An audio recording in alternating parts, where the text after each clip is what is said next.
Hello, Chuck Mahoney, at your service. I am a very popular, award-winning director. Did I mention award-winning? That's the key to my success. You see, I don't just make blockbuster popcorn movies. No. I make art. And because of that, well, I've got to admit, I am not too keen on the role that Hollywood has gone down over the years.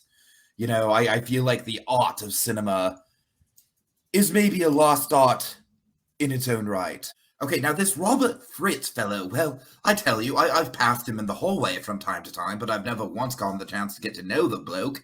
And his pictures are just that. They're, they're candy bars for the brain, if you will. And quite frankly, I don't have the mental real estate in my mind to even begin to deal with someone like that. So why would I even care? I ask you. Mon ami, that's Robert Fritz. Oh, he really got under my skin. You see, I, the great chef, Boydaldi. I would come in, and I am not just a caterer. I am an artist, if you will. I am so artistic in my masterful culinary skills that you cannot even tell what accent I'm from. I am that multilingual, and my culinary palate is expansive. But Fritz, he wanted nothing. He wanted cheeseburgers and hot dogs. I scoff at the hot dogs. I turn my nose up to the hot dogs. They say French fries. Why do they call them French fries? They are not French. It is a lie. So I was in the kitchen last night, setting up my world famous Swedish fish cobbler. And Fritz comes in and he scolds me. And that's all I interacted with him. And was I mad? Maybe a little. But not kill the guy mad. You know, maybe just like, yeah, that guy's a little bit of a punk. Is that good? Good. Yeah. I feel like I kind of slipped into Doofenshmirtz there for a little bit. That's okay. I think it adds to the charm. Maybe a little. Well, hi, y'all. I'm starry-eyed actress April Akers here, and, I always have been a humble girl of humble backgrounds, and don't get me twisted, I love being in show business. But that Robert Fritz, oh boy, let me tell you, those hands, I don't even want to say where his hands have gone. Robert Fritz, he made my life maybe a little bit of a living hell on that set. Now, again, I want to count my blessings and I want to stay in show business. So please don't tell Fritz that I'm reporting on him. It's very important to my reputation. Well, I was at the premiere party for Hollywood Nights, and let me tell you, it was the wildest party I've ever seen. And the press, well, they swarmed me all night long.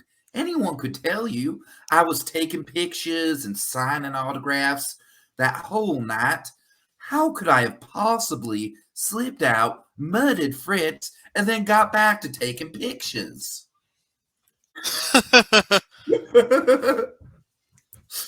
Hold on, let me do the pose.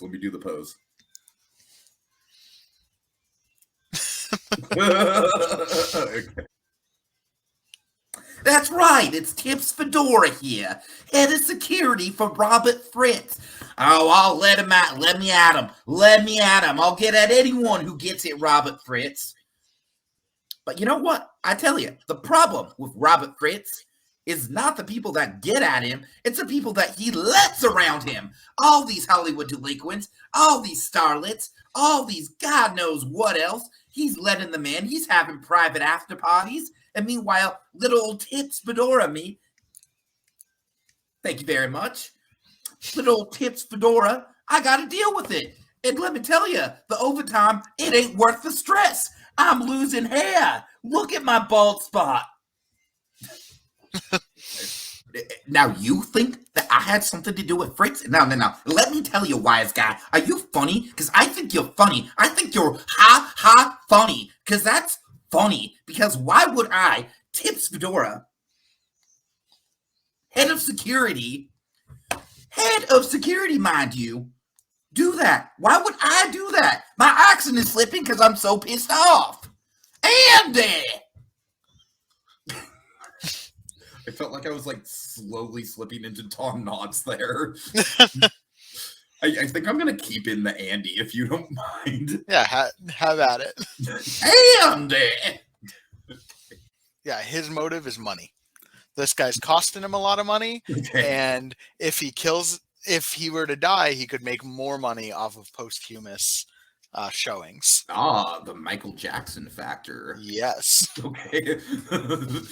All right. Now, let me tell you, folks, it's Marvin Maven here, and I am the studio executive. And, well, Robert Fritz. Oh, that guy might bring in the dough, but he also spends the dough, if you know what I mean. He spends the dough more than he makes the dough. His pictures, you should see the budgets. They're astronomical. They're out of the realm. They're sky high. They're gone. Sorry, folks, I'm also a sports fan. You know what, though? I got to admit, even if there's a bit of a budget crunch in Robert Fritz's pictures, well, let me tell you, the prestige that we get from said pictures is worth it. It's not that art house crap like Chuck Maloney does. No. These are pictures that have substance to them. They aren't just thinking man's pictures. They're pictures for the everyman. And let me tell you, that's a very valuable asset to have here at the studio that we can't afford to get rid of. The name's Brody Bachet. Brody's the name. Breaking hearts. That's my game, baby.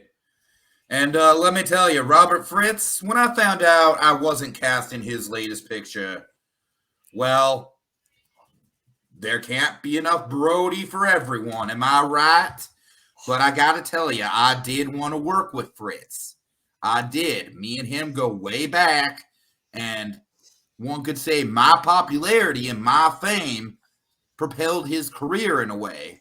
So yeah, with Hollywood Nights being the big star vehicle that's probably gonna bring him towards Oscar success, well, that ain't right.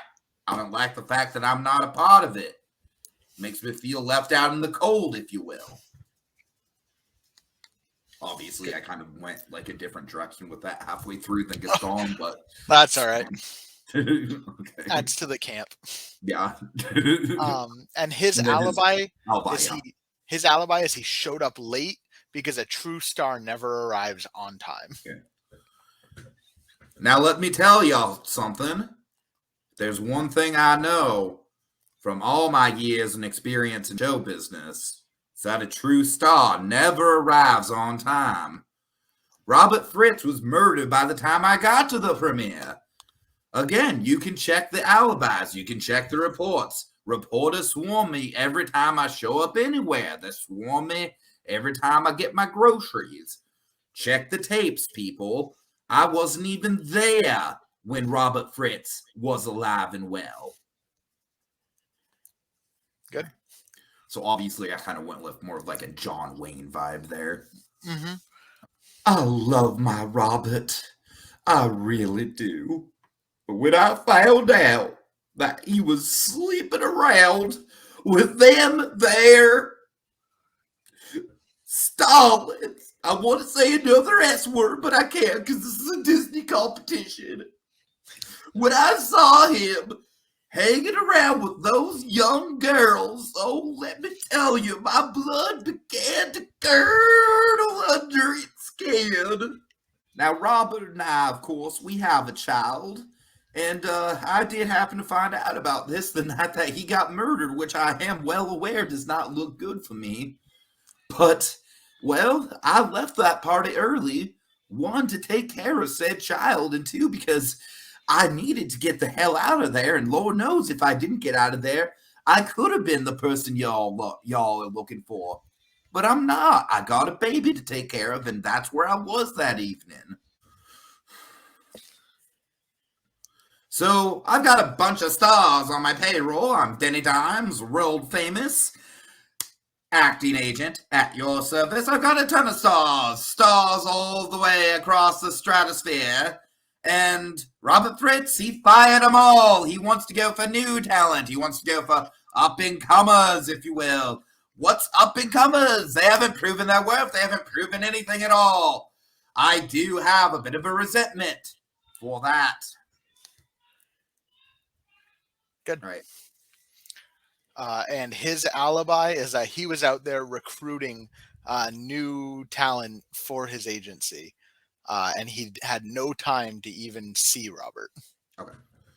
Now, I tell you, when this all went down, I had no time on my hands. I needed to get a new crew ASAP.